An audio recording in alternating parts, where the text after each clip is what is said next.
হরিকথা শ্রবণ দিয়েই ভক্তির ক্রম আমাদের জীবনে সূচনা হয়, শুভ সূচনা হয়।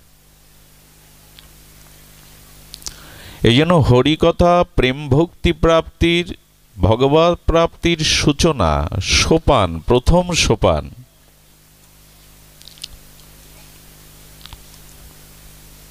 হরিকথা আমাদের জাগিয়ে দেয়। ছিল গুরু মহারাজের সাধুমুখে হরিকথায় একটি ভূমিকাতে মহাত্মা অনুভবী ভাগবত আচার্য লিখেছেন, ভগবানকে আমরা সবাই খুঁজছি, অন্বেষণ সকলেই করছি।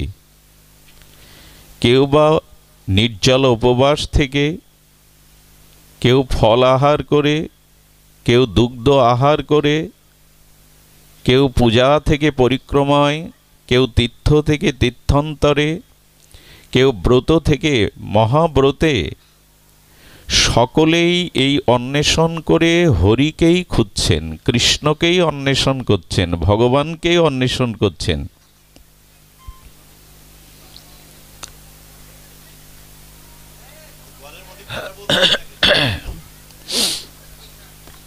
কেউ বা হবিষণ্ণ করেও, মৃত্তিকার পাত্রে হবিষণ্ণ করেও ভগবানকে খুঁজছে, কেউ দুগ্ধ পান করে খুঁজছে, কেউ ফলাহার করে খুঁজছে, কেউ ব্রহ্মচর্য পালন করে অন্বেষণ করছে। খুঁজছে তো সবাই ভগবানকেই।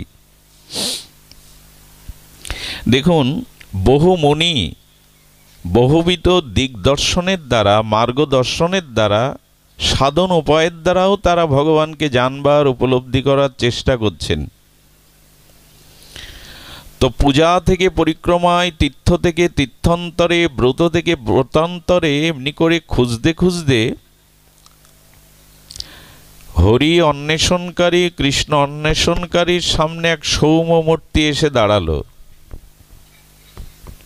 সেই সৌম্য শান্ত মূর্তি আগন্তুককে প্রশ্ন করছেন, কাকে খুঁজছ? বলো, হরিকে খুঁজছি, হরিকে অন্বেষণ করছি।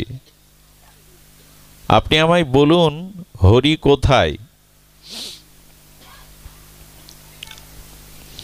তো সৌম্যজন একটু মৃদু হাসলেন, প্রসন্ন হাস্যবদনে বললেন, হরি কোথায় যদি তুমি অন্বেষণ করতে চাও, সঠিক অনুসন্ধান হলো হরি কোথায়, হরি কথায়।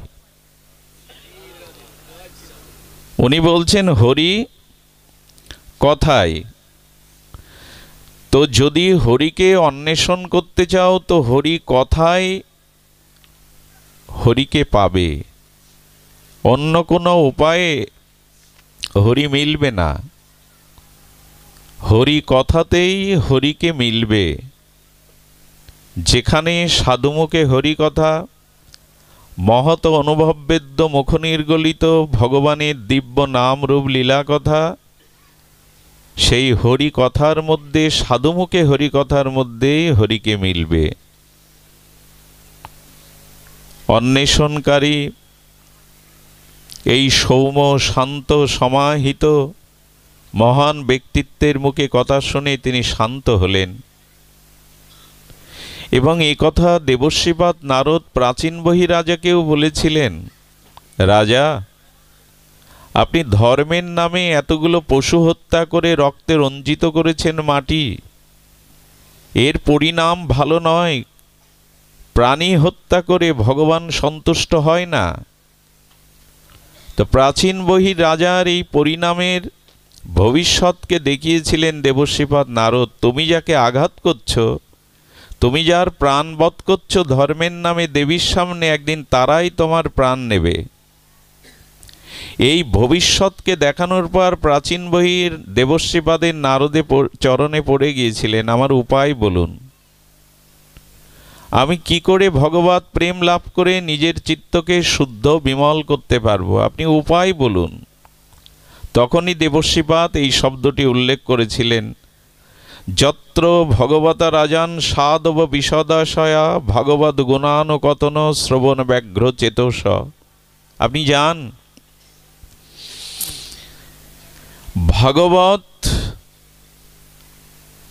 মহা স্নিগ্ধ শান্ত অনুভববেদ্য ভজনানন্দী নির্মল চরিত্র সাধুগণের মাঝে গিয়ে ভগবানের কথা উৎকর্ণ হয়ে শ্রবণ করুন। এখন প্রাচীন বহিত রাজার তো একটু অভিমান স্বাভাবিক থাকার কথা। রাজা বলছেন, আমি রাজা, আমি যদি বক্তা ঘরে এনে তার মুখে হরিকথা শ্রবণ করে হবে না, সবার মধ্যে গিয়ে বসতে হবে, আমি রাজা। দেবশ্রীবাদ বলছেন হবে না। ঘরে বক্তা ডেকে এনে শ্রবণ করলে তাতে আপনার প্রেম ভক্তি হবে না। কারণ সাধুগণের মধ্যে বসে হরিকথা শুনলে বহু কাল ধরে, বহু জন্ম ধরে যে সকল ভগবানের প্রিয় ভক্তগণ তারা ভজন করতে করতে ভজন অনুরাগের দ্বারা, ভজন তত্ত্বের দ্বারা তাদের হৃদয়ে যে অনুভূতি সঞ্চিত হয়েছে, সাধুগণের মধ্যে বসে শুনলে সেই সাধুগণের হৃদয় থেকে তাদের ভজন অনুভূতি কণা তোমার মধ্যে প্রবেশ করে হরিকথাই তোমাকে প্রেম ভক্তি দিয়ে দেবে। তুমি ঘরে বসে শুনলে হবে না। এই জন্য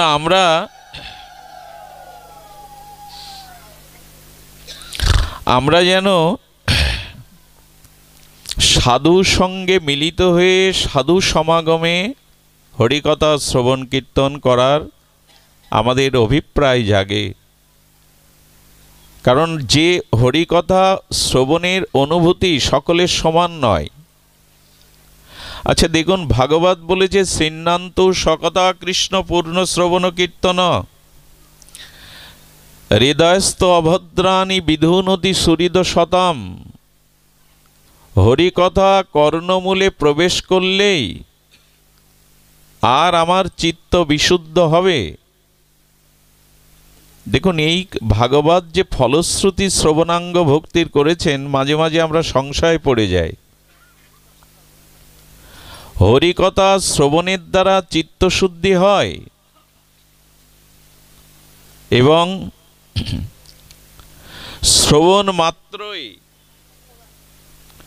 শ্রবণ মাত্রই আমাদের আত্মকল্যাণ হয়।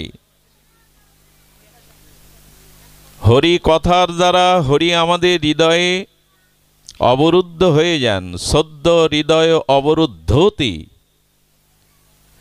হরিকথা শ্রবণের আগ্রহ জাগলেই হরি হৃদয় অবরুদ্ধ হয়ে যান। এই যে ফলশ্রুতি, একদিনের কৃষ্ণকথা কৃষ্ণ প্রেম ও সায়রে আমাকে ডুবাতে পারে, প্রেম ভক্তি দানে সমর্থ। কিন্তু এই যে হরিকথা আমরা শুনছি দিনের পর দিন, বছরের পর বছর, আমাদের সে ফলশ্রুতি কই? দেখবেন ঘুমন্ত মানুষের, এইগুলো এখন করতে যেও না, এগুলো ভাগবতে বিঘ্ন হয় মা, এগুলো আগে এসে এখানে রাখবে। জয় রাধে। বস বস মা, বস।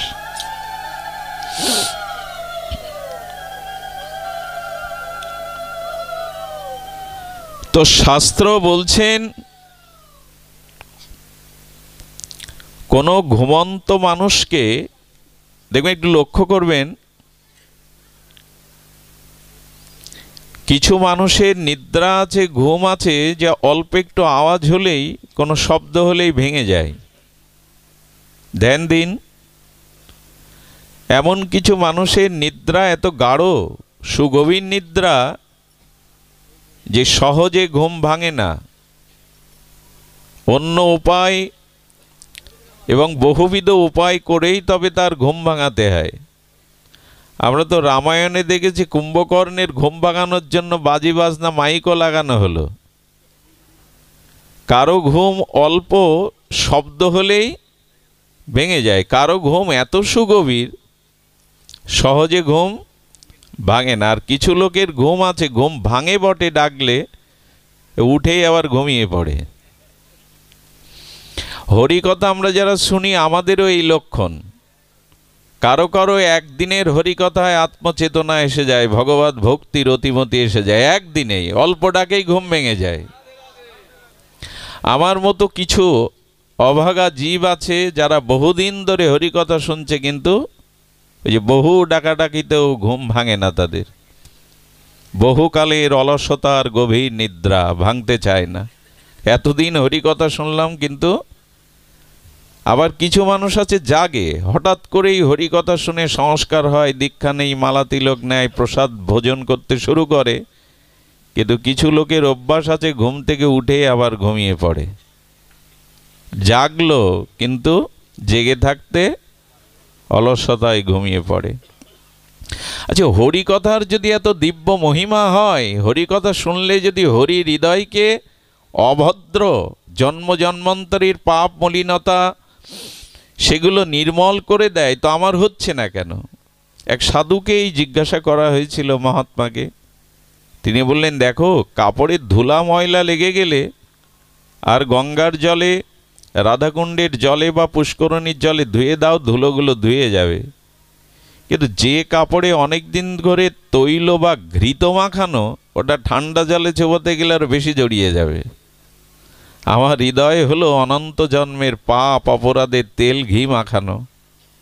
হরিকথা শহরে চোবালে সহজে যাবে না। তবে কি করতে হবে?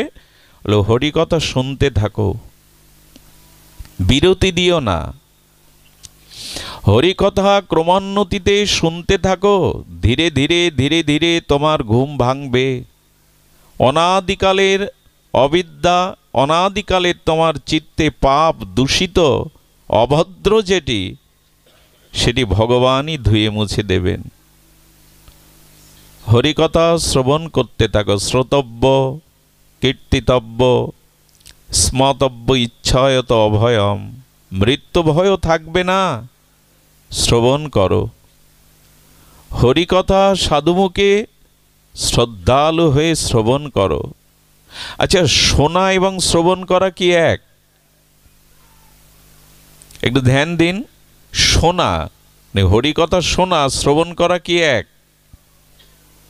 একই তো শব্দ, শোনাও যা শ্রবণও তাই, কিন্তু নয়। আচ্ছা, পশু পাখিগুলো, জন্তু জানোয়ারগুলো শুনতে পায় কি না? ওদের সামনে হরিকথা বললে ওরা শ্রবণ করতে পারবে তো?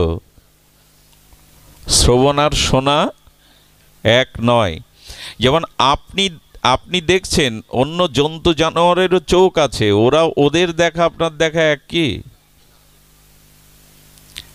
কারণ মানুষ যখন হরিকথা শ্রবণ করে, তখন সেই হরিকথার প্রতি শ্রদ্ধা এবং বিশ্বাস দিয়ে সে কথা গ্রহণ করে। একে বলে শ্রবণ।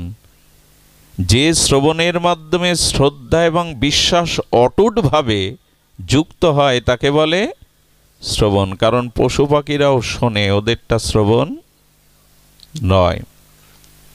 আমরাও শ্রীবিগ্রহ দর্শন করি, কিন্তু ওখানে শ্রদ্ধা থাকে, বিশ্বাস থাকে। আর শ্রদ্ধা বিশ্বাসের সহিত দেখাকে দর্শন বলে। জন্তু জানোয়াররা দেখে, দর্শন করতে পারে না।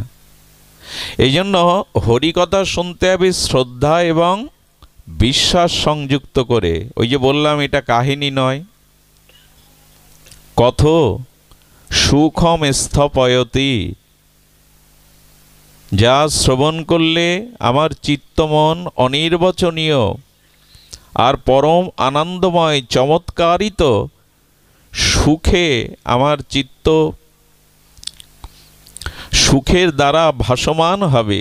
সেই অনন্ত ভগবানের নাম রূপ লীলা অনির্বাচনীয় সুখ সাগরে ভাসিত হবে, ভাসমান হবে। এরই নাম কথা। এবং দেখুন, আমরা যে শ্রবণের কথা বললাম, এই শ্রবণ যদি শ্রদ্ধা এবং বিশ্বাসের সহিত হয়, তখনই আপনার জীবনে ভক্তির পথ শুরু হয়। ভগবানের সাথে আমাদের সাক্ষাৎকার গুরুদেব করিয়ে দেন, সেটাও শব্দের দ্বারা। আমরা জীবনে যা কিছু প্রাপ্ত হই তা শব্দের দ্বারাই। এই জন্য এই শব্দ ব্রহ্ম, এই রস ব্রহ্ম, সাক্ষাৎ ভগবানের অক্ষর বাগময়ী শ্রী এই হরিকথায় আমাদের কর্ণে প্রবেশ করে ভক্তিকে জাগিয়ে দিতে পারে। এই জন্য সমস্ত নিখিল শাস্ত্র এই হরিকথা শ্রবণের উপরেই আমাদের বারবার জোর দিয়েছেন। শ্রবণ করো। সিন্নান্তু সকতা কৃষ্ণপূর্ণ শ্রবণ কীর্তন। অভদ্র যা কিছু তা চলে যাবে, শ্রবণ করো। আচ্ছা, লক্ষ্য করুন, শ্রবণ করলেই ভগবানে প্রীতি হবে না। অনেকেরই হয় না, মাদিষ্য জীবের হয় না। কেন হয় না? আচ্ছা, আমাদের কর্ণে শত্রুর কথাও শুনি আমরা, আমার প্রিয় বান্ধব মিত্রর কথাও শুনি। তো শত্রুর কথা যখন শুনি, আর মিত্র বা অভিন্ন হৃদয়েষু যিনি আমার আপনজন, পুত্র, শরীরজন, নিজজন, তার কথা শোনার শত্রুর কথা শোনা বা শ্রবণ করা, দুটোই তো শ্রবণ। দুটো এক হয় কি? কি হয়? প্রিয়জনের কথা শুনলে আনন্দ হয়, সুখ হয়, হয় কি না? কিন্তু শত্রুর কথাও তো কথা। শত্রুর গৌরব যদি আমার সামনে কেউ করে, শত্রুর প্রশংসা যদি কেউ করে, আমার বলবার অভিপ্রায় হলো এই, যিনি প্রিয় আপনার, যার সাথে সম্বন্ধত্বক আপনার প্রিয়তা আছে, তার কথা কর্ণে গেলে অত্যন্ত প্রীত হয়, আনন্দ জেগে ওঠে, ওঠে কি না? কিন্তু শত্রুর প্রশংসা, শত্রুর খ্যাতি শুনলে বিপরীত হৃদয়ে অসুখ বাড়ে। আমার মনে হয় ভগবানকে যদি প্রিয় করতে পারেন তখনই তার কথা আনন্দদায়ক হবে, প্রিয় না করতে পারলে আনন্দ হবে না। যার সাথে যার প্রিয়তা নেই তার কথা বলে দেখুন, ভালো লাগবে? কথা তো দুটোই, কথা তো দুটোই, শত্রুর কথা হোক, মিত্রের কথা। এখন প্রশ্ন হলো, আমাদের কার হরি কথা ভালো লাগে না? এর মূল কারণ হলো যারা এখনো ভগবানকে আমরা ভালোবাসতে পারিনি। যাকে ভালো লাগে তার কথা শুনতে, এমনকি তার কথা শোনার দরকার হয় না। আমি আগেও বলেছি, একবার এক যুবক দেখি সাইনবোর্ডের দিকে বারবার তাকাচ্ছে, কি বিড় বিড় করে কি পড়ছে। তো অধিকার আছে বিদায় তাকে চেনা জানা প্রশ্ন করলাম, কি দেখছো সাইনবোর্ডে এইভাবে? আমি যাকে ভালোবাসি না দাদা, তার গ্রামের নামটাই সাইনবোর্ডে লেখা। চিন্তা করা যায়, ও ভালোবাসে যাকে, তার গ্রামের নামটা ওই সাইনবোর্ডে লেখা 10 বার তাকিয়েছে। প্রিয়তা হলেই তো এগুলি হয়, ভালোবাসলে এগুলি হয়। বিল্বমঙ্গল ঠাকুর তখন ঠাকুর উপাধি পাননি। বিল্বমঙ্গল চিন্তা নাম্নী এক পতিতার মোহে মোহগ্রস্ত হয়ে নিজের ব্রাহ্মণত্ব, নিজের সমস্ত স্বধর্ম প্রায় ত্যাগ করেছিলেন। তো গভীর ঝড় ঝঞ্ঝাবাতের রাত্রে, বরিশনমুখর রাত্রে চিন্তার কাছে যাওয়ার তার যে ব্যাকুলতা, সেই ব্যাকুলতায় যেতে গিয়ে নদী পাড়ের কোনো মাঝি ছিল না। একটি ভেলাকে অবলম্বন করে ওপারে পাড়ি দিয়েছিলেন, আর এও ভেবেছিলেন আমি আসবো বলে চিন্তা ভেলা ভাসিয়েছে। আসলে সেটা মরা লাশ, দুর্গন্ধটাও নাকে যায়নি। কারণ চিন্তায়, চিন্তার প্রীতিতে এত অনুরাগ যে মরা লাশের গন্ধ তার কানে যায়নি। সাপটাকেও দড়ি ভেবে পার হয়ে গেছে। ভালোবাসা না থাকলে এগুলো হয়? ভগবানকে যারা ভালোবাসে, ভগবানের কথা শুনলেই তাদের ভিতরে চমৎকারিত্ব, আনন্দ জেগে ওঠে। এই জন্য মহাত্মারা বলেছেন, সাধনার প্রথম পর্বে হরিনামটা বেশি করে করতে হয়।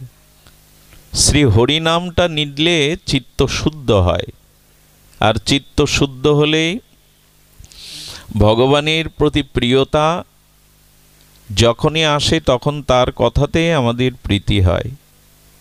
এই জন্য নিবেদন করব, আচ্ছা, ভগবানের প্রতি প্রীতি সঞ্চার হরিকথার দ্বারাই হয়। কেমন জানেন? আচ্ছা, বহুদিন ধরে আপনি যার গুণ বা মহিমা শ্রবণ করছেন, যার গুণ ও মহিমা, যার সচ্চরিত্র, এগুলি বহুদিন শুনতে শুনতে কি জাগে বলুন তো মনে? যার বহু গুণ, যার সুচরিত্র, যার মহা ব্যক্তিত্ব আপনি পুনঃ পুনঃ শ্রবণ করেন, মন কিন্তু তাকে দেখবার জন্য বড় ব্যাকুল হয়, তার কাছে যাওয়ার জন্য বড় ব্যাকুল হয়। তদুপরি ভগবানের মহামহিমা সাধুমুখে শুনতে শুনতে শুনতে আপনার চিত্তে ভগবানের প্রতি অনুরাগ জন্মাবে, তখন তাকে দর্শনের জন্য, তার কাছে যাওয়ার জন্য আপনার চিত্ত বড় ব্যাকুল হয়ে যাবে, বড় ব্যাকুল হবেই। এই জন্য শাস্ত্রে বলেছেন সাধুমুখে হরিকথা শ্রবণ করো, এটাই প্রেম ভক্তি লাভের ক্রম। তো আমরা হরিকথা শ্রবণের আজকে কি শ্রবণ করব? বিষয়ী মানুষ, ভাগবত প্রসঙ্গে যথার্থ প্রসঙ্গ আনার সক্ষমতা ভজন নাই, তবে এই মুহূর্তে স্মরণ এলো, আসুন আমরা চেষ্টা করি হরিকথা শ্রদ্ধা ভক্তি বিশ্বাস দিয়ে শ্রবণের দ্বারা আমরা ভগবানের প্রতি একটু সমর্পিত হই, যেটা সমর্পণ বলা হয়েছে, আমরা যেটাকে আরও একটু সাধু ভাষায় শরণাগতি বলি। একটু শরণাগতি, এটা সমস্ত সাধনার অন্তিম স্তর। শরণাগতি হলো সমস্ত সাধন মার্গের অন্তিম স্তর। একথা ভগবান সার্বভৌম গীতাতেও শেষে এসে বলেছেন। অর্জুনও শেষে এসে শরণাগতি স্বীকার করেছেন।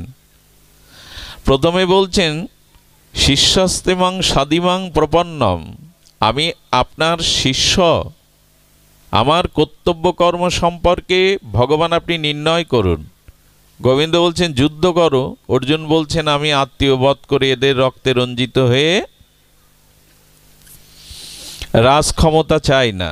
আচ্ছা, একদিকে বলছে আমি তোমার শিষ্য হলাম, আর একদিকে গোবিন্দের কথা উনি শুনছেন না যে আমি যুদ্ধ করব না। এটি কি শিষ্য গ্রহণ করা হলো? আনুগত্য গ্রহণ করা হলো? কিন্তু ভগবান শেষে এসে যখন বললেন সর্বধর্মান পরিত্যাজ্য মাম একাং শরণাং ব্রজ, তখন অর্জুনের উত্তর বদলে গেল। অর্জুন তখন বলছেন নষ্টমোহ স্মৃতিলব্ধা, আমার মোহ নষ্ট হয়ে গেছে, আমি স্মৃতি ফিরে পেয়েছি, এখন করিষ্যে বচনাং তগ, এখন আমি আপনার কথা পালন করব। এই যেন কর্ণের রথের চাকা মৃত্তিকার অভ্যন্তরে প্রবেশ করলে কর্ণ যুদ্ধ করতে সমর্থ নয়, রথের চাকা তুলবার জন্য চেষ্টায় রত।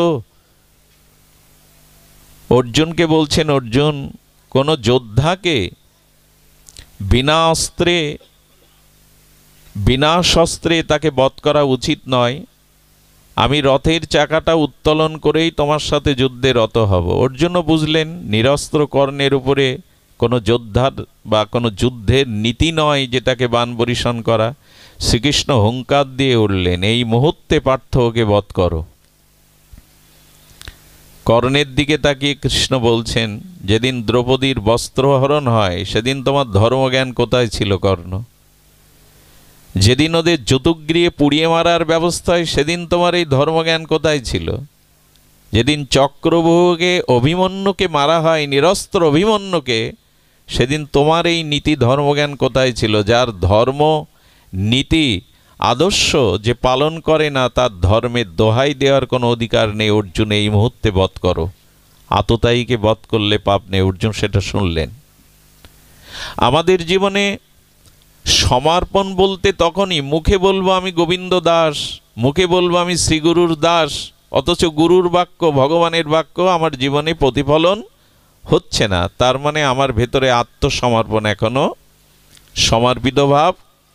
তখনই আসবে করিষ্যে বচনাং তব, তোমার কথাই আমার জীবনের একমাত্র লক্ষ্য, আমার নিজত্ব ওখানে কিছু নাই। শরণ আমাদের নিতেই হবে। শরণ নেওয়া মানে আশ্রয় নেওয়া। আচ্ছা, জীব কিন্তু আশ্রয় ব্যতীত থাকতে পারে না। প্রতিটি জীব কোনো না কোনো আশ্রয় তাকে থাকতেই হয়।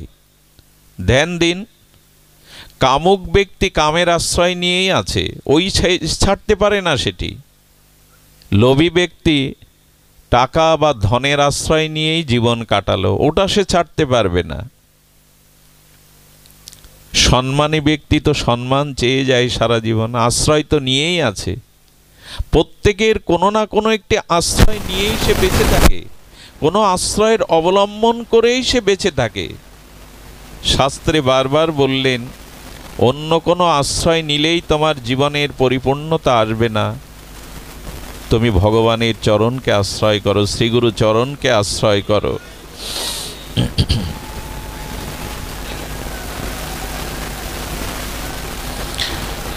তুমি ভগবানের চরণের শরণাগত হও। সব থেকে সহজ সাধ্য এটিই হলো সাধন শিরোমণি। সাধনার অন্তিম স্তর হলো ভগবানের শরণাগতি হও, ভগবানের আশ্রয় নাও। প্রত্যেকটি মানুষ কোনো না কোনো আশ্রয়ে সে আশ্রিত।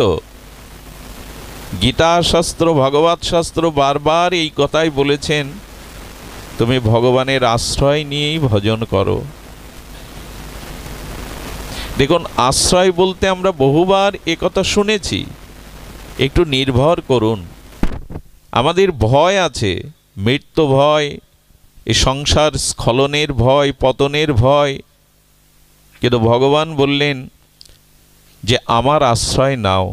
আচ্ছা, ভগবানের আশ্রয় নিতে গিয়ে যদি অন্য কর্ম, ক্রিয়াকর্ম সব কিছু প্রত্যাব্যয় হয়ে যায়, ভগবান বলছেন আমাকে আশ্রয় করে অন্য সব কিছু, এমনকি সব ধর্মই যদি ত্যাগ করো, মা সূচ ভয় নেই, আমি তোমার সমস্ত পাপ হতে মুক্ত করব। কত বড় অভয় বাণীর পরেও আমরা বিশ্বাস করতে পারলাম না, আমাদের নির্ভরতা এলো না। বললেন যে আমার উপরে তুমি নির্ভর করো, আর নির্ভর তো আমাকে করতেই হবে, কারণ আমি অংশী, আমি তোমার অংশী, তুমি আমার অংশ। এবং পৃথিবীতে সব থেকে চরম সত্য হলো তুমি আমার, তুমি আর কারো নয়। যারা তোমায় দাবি করছে তাদের দাবিটা সত্য নয়। আমি দাবি করছি হে জীব তুমি আমার, তিনিই তো দাবি করতে পারেন আমি তো তারই। এই শরণাগতি ধর্ম মানুষকে কোথায় নিয়ে যায় দেখুন। দেখুন, শরণাগতির অভিমান আনলেও আপনার প্রেম ভক্তি হয়ে যাবে, ওই পথে যাবেন। কথাটি ভালো করে শুনুন, শরণাগতির অভিমানও যদি আপনার আসে, কারণ মানুষ যে অভিমানে থাকে, সেই অভিমান থাকাতে সে সেইরূপ ক্রিয়া করে। কিছু মনে নেবেন না, আমি ভাগবত আসরে খুব বিনোদ করি না, হাসি ঠাট্টার কোনো কথা বলতেই চাই না। এই আসরটা তেমন নয়, এই ব্যাসপীঠটা তেমন নয়, তবুও যদি একটু বলি। আচ্ছা, এখানে কারো বিবাহ, প্রজাপতির নিয়মে নিবন্ধনে বিবাহ স্থির হলো। বিবাহেতে যখন বর বেশে তাকে সাজিয়ে টোপর পরে গাড়ি থেকে নামানো হলো, ওই উলোধ্বনি মঙ্গলধ্বনি ফুল চড়াতে লাগলো, তখন দেখবেন বরের দুই পাশে তার সজ্জন থাকে, বন্ধু বা নিজজন থাকে। বর খুব দ্রুত হাঁটে, তখন খুব দ্রুত হাঁটে, পা লম্বা লম্বা করে ফেলে, গ্রামে যেভাবে হাঁটে। যদিও ওই অভ্যাসবশত হাঁটে, পাশে যারা আছে বলে এই তুই বর, তোর হাঁটাতে এখন মস্তিতে হতে হবে, ধীরে ধীরে পা ফেল। তো ও তখন দেখবেন বেশ পায়ে যেন মেহেদি মাখা, ধীরে ধীরে আলুথালু করে হাঁটছে। ও যে বর, এই অভিমানে ওর হাঁটনাটাও পরিবর্তন হয়ে যায়, যায় কি না? ও তখন ওর হাঁটাটাও পরিবর্তন করে। যে ক্ষত্রিয়, তার ক্ষত্রিয়ের অভিমান চলে আসে। আমি যদি কখনো অভিমানও করি আমি ভগবানের, তখন ভগবানের ভাব আমার মধ্যে প্রকাশ হবে। যদি অভিমানেও বলি ভগবানের আমি, যে যে অভিমানে থাকে সেই অভিমানের ভাবধারা তখন তার মধ্যে চলে আসে। দেখুন, আমি গায়ক, তখন গায়কের ভঙ্গিমা চলে আসে। আপনি একবার অন্তত অভিমান করুন আমি ভগবানের, দেখবেন ভগবানের ভাবধারাগুলো আপনার ভিতরে প্রকাশ হতে শুরু করবে।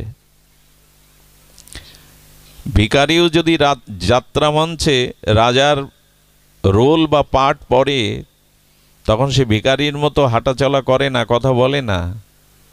ও জানে আমি ভিখারি, যদু শাম, কিন্তু এখানে আমি রাজা। রাজার মতো কণ্ঠস্বর, রাজার মতো চলতে, রাজার মতো অঙ্গভঙ্গিমা করতে থাকে। অভিমানেও যদি বলেন আমি গোবিন্দ দাস, তারপরেও আপনার ভিতরে ভগবানের ভাবধারা প্রকাশ হতে পারে। এই জন্য একটু অভিমান করেও আমাদের যেন বলি আমি সংসারের নই, আমি ভগবানের। আমি ভগবানের যদি এটা আমি মনে করি, তাহলে আমার মধ্যে সেই ভাবধারাগুলো প্রকট হবেই, প্রকাশ হবেই। এই জন্য আসুন, সমস্ত সাধনার সার হলো এই সমর্পিত হওয়া। যো যাকো শরণ লিয়ে সো তাকো রাখো লাজ, উল্টা জলে মছলি চলে বহি যায় গজরাজ। শাস্ত্রতে এটাই বলছেন। এ কথা কত শতবার, কত সহস্রবার আমরা শুনেছি, শুনিয়েছি। মাছ জলের শরণ নেয় বিধায় জলের প্রবল স্রোতের বিপরীতে মাছগুলো উজানে সাঁতার কাটে। কিন্তু সকলের দেখা মাছ জলের শরণাগত নিয়েই চলে, কারণ মিন বা মৎস্য জল ছাড়া বাঁচে না, জলই তার আশ্রয়, জলই তার জীবন। তাই জলের প্রবল স্রোতের বিপরীতে মাছগুলো আনন্দে সাঁতার কাটতে কাটতে দেখবেন উজানে যায়। কিন্তু পাহাড়ি নদীতে বৃষ্টি হলে ওই পাহাড়ি নদীর খরস্রোতার স্রোতা হাতি পর্যন্ত ভেসে যায়। হাতি বিপরীত দিকে জলের উঠতে পারে না। কারণ কি জানেন?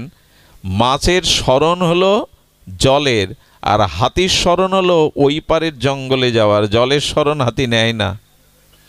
হাতির শরণে আছে ওই পারের জঙ্গলে উঠব, আর মাছের শরণ আছে জলই আমার জীবন। এই জন্য প্রবল স্রোতে হাতি ভেসে যেতে পারে, ছোট ছোট মিনগুলো উল্টো দিকে সাঁতার কাটতে পারে, কারণ মা শরণ নিয়েছে বলে জল তার লজ্জা নিবারণ করছে, তাকে আশ্রয় দিয়েছে। যো যাকো শরণ লিয়ে সো রাখো তাকো লাজ, উল্টা জলে মছলি চলে বহি যায় গজরাজ। এই জন্য শাস্ত্রে বলেছেন শরণ নাও। যদি শরণ নিতে পারো তাহলে তিনি তোমার মান রক্ষা করবেন। শেষের দিনেও হাত বাড়িয়ে তোমাকে নিজ চরণে সরবধামে নিয়ে নেবেন, ভুল হবে না তার। তবে একটা অনুরোধ করি, অনুরোধটা হাত জোড় করেই করি, গলে কাপড় আছে, হাত জোড় করেই করি।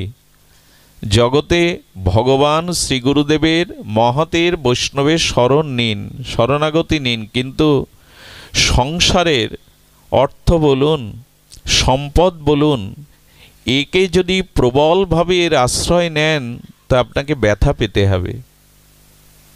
কারণ অর্থ আপনাকে ভালোবাসতে পারে না, আপনি অর্থকে ভালোবেসেছেন।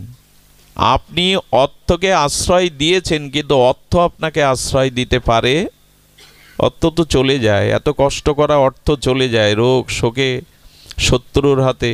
ও আপনার জন্য ওর ভিতরে কোনো অনুরাগ আছে তো, ভালোবাসা আছে তো, যে তুমি কষ্ট করে আমায় রোজগার করেছিলে, আমি চলে যাচ্ছি। অনুরোধ করব, আর কতকাল অর্থ বিত্ত সম্মানের শরণ নেবেন? অনুরোধ করছি, টাকা আপনাকে ভালোবাসতে পারে না, আপনিই টাকাকে ভালোবেসেছেন। টাকা আপনাকে আশ্রয় দিতে পারে না, আপনার আশ্রয়ে টাকা আছে। তো যাকে এত ভালোবেসেছেন, রোজগার করেছেন, ও আপনার মর্ম বোঝে না, ও ভালোবাসতে জানে না, ও জড়ো। বাড়িটাও তাই, আর যদি বলি সংসারটাও তাই। সংসার কাউকে ভালোবাসেনি, সংসারে ভালোবাসাই নাই, ভালোবাসার অভিনয় মাত্র দেখা যায়। এখানে আসলে নিজেকেই নিজে সকলে ভালোবাসে, আর আপনাকে ভালোবেসেছে এই জন্য নিজে সুখী হওয়ার জন্য। আপনাকে সামনে রেখে আপনাকে ভালোবেসে সে সুখ পায়, তাই আপনার প্রতি ভালোবাসার অভিনয় করে। এ পৃথিবী ভালোবাসতে জানে না। এ পৃথিবীতে প্রকৃত ভালোবাসা ভগবানের কাছে ছাড়া কারো কাছেই নাই। এই জন্য এ জগতে জড় বস্তুকে ভালোবেসে, বাড়ি গাড়ি সম্পদ অর্থ, একে আমরা ভালোবেসে জীবন কাটালাম। কিন্তু মনুষ্য জীবন, দেখুন, এই মনুষ্য জীবনের মান্যতা আমরা এখনো উপলব্ধি করতে পারিনি। মনুষ্য জীবনের মান্যতা যদি উপলব্ধি করতে পারতাম, ভগবানকে ভজন না করে পারতামই না। কারণ মনুষ্য জন্মের মুখ্য উদ্দেশ্য হলো ভগবৎ প্রাপ্তি। অন্য কোনো প্রাপ্তির জন্য আমাদের এই জন্ম নয়। একথা কতবার, শতবার, সহস্রবার আমাদের কর্ণে গেছে, উপলব্ধি আসেনি। মনুষ্য জন্ম ভগবৎ প্রাপ্তির জন্য, ভগবৎ ভজনের জন্য, এটাই মুখ্য। কিন্তু আমাদের জীবনে এই উপলব্ধি আসেনি। ভালো যাদের বাসলাম, এক সময় এই উপলব্ধি আসবে, ভালোবাসা যথার্থ জায়গায় আমি নিয়োগ করিনি, ভালোবাসাকে আমি অপমান করেছি, ভালোবাসা যেখানে দেওয়ার আমি দেইনি। এই জন্য বর্তমান বিশ্বে মানুষ দেখবেন ভালোবেসে আঘাত পেয়ে বলে আর কাউকে ভালোবাসবো না, আর কাউকে মন দেব না। একথা ওই বিদ্রোহ করে, যাকে ভালোবেসেছিল না সেই ভালোবাসাটাই বিদ্রোহ করে বুকের মধ্যে থেকে এই কথা বলিয়ে নেয় আপনাকে, আর কাউকে মন দেব না, আর কাউকে ভালোবাসবো না। কেউ ভালোবাসার মর্যাদাই দিতে পারে না, দিবে তো না। এই জন্য ভগবান বলছেন ভালোবাসাটুকু আমায় দাও, আশ্রয় নিতে হয় তো আমায় নাও। আমি প্রকৃত আশ্রয় তত্ত্ব, আর কেউ আশ্রয় তত্ত্ব নয়। এই জন্য জীবনে ভাগবত থেকে এইটুকু উপলব্ধি করতে হবে যে আসুন ভগবানের চরণে শরণাগতি হলো আমাদের সবথেকে সহজতর, স্বাভাবিকতর, শ্রেষ্ঠ প্রেম ভক্তি ভগবান লাভের উপায়। ভগবান লাভের এটাই উপায়। এই জন্য শরণাগতি সম্পর্কে আমরা বহু শ্রবণ করেছি। দেখুন, একবার আমাদের তিনি জন্মন্ধ, তো জন্মন্ধ এই সাধু 7 বার তীর্থ পরিক্রমা করেছে, গয়া, কাশী, প্রয়াগ। 7 বার অন্ধ ব্যক্তি, তাও সাথে কাউকে নেয়নি। একদিন প্রয়াগে এক যুবক তাকে জিজ্ঞাসা করছে, হে মহাত্মা, আপনি 7 বার, এমনকি গোমুখ পর্যন্ত গেছে। আপনারা গোমুখের পথের কথা শুনলে ভয় পাবেন, 1 হাত পথ, সর্বদা বৃষ্টি হয়, ওই পথে যাওয়া যায় না। বলে আপনি গোমুখ পর্যন্ত গেছেন, আপনি জন্মান্ধ, আপনি পড়ে যাননি, খাদে পড়েননি?